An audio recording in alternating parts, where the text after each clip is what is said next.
Yesu amezaliwa katika familia ya watu wadogo, familia ya Yosefu na Maria. Hakukubali kujidokeza au kujitokeza kama jitu lenye nguvu, kama mtu wa mabavu, bali amekuja kama mnyonge, kama mnyofu, kama mmoja ambaye anategemea hata msaada na ulinzi wa wanadamu.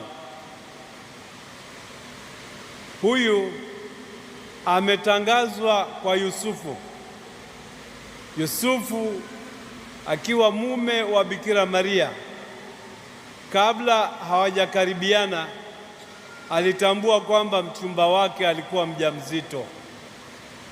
Na katika desturi za Kiyahudi, mwanamke kupata ujauzito nje ya ndoa ilikuwa ni fedheha, ilikuwa ni jambo zito, lilikuwa ni jambo la aibu. Kwa hiyo Yusufu alihangaika.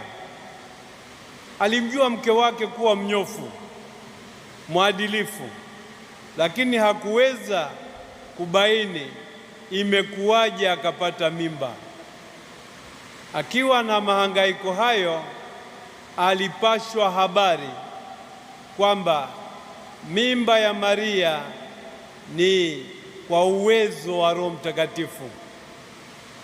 Kwa hiyo akatiwa moyo kwamba asiogope kumpokea Maria, bali ampokee, amtunze na amlinde. Huyu Yosefu aliyetangaziwa hayo ni mfano wetu ambao tunazawadiwa Yesu Kristo.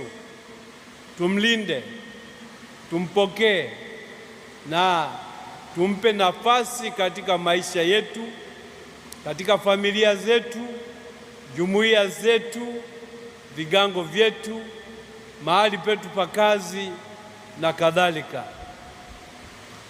Huyu Yosefu aliyemkaribisha Yesu nyumbani kwake anatambulika kama mtu wa haki.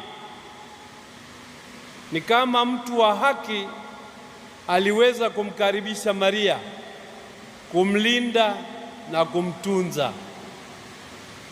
Sisi sote kwa nguvu ya ubatizo wetu ambao umetufunganisha na Kristo Mwokozi, tunaitwa tuwe watu wa haki.